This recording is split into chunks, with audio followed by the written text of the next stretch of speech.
খুলনা মহানগর আওয়ামী লীগের সহসভাপতি বেগ লিয়াকত আলী।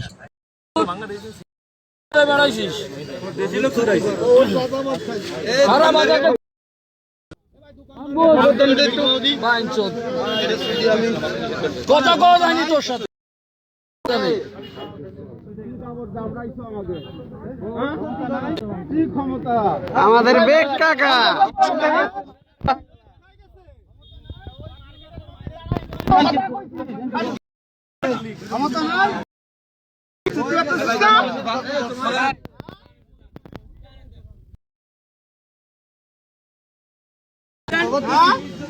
বাপরেও ছাড়িস নি তুই, আমার বাপরেও ছাড়িস না, আমার মুড়ো ছিল, আমার বাপরেও তুই বাড়তে গেছিস। তোর এত ক্ষমতা। আমার মার্কেটটা শেষ করে দিয়েছে।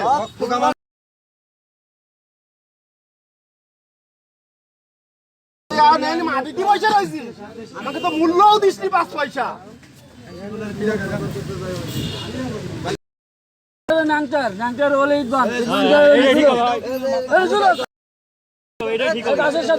তোর বাপের বয়সী আমার বাপ, তারে মারতে গেছো। একটা মার্কেটের মালিক সে। আর কি অভিযোগ আছে থানায় যাই।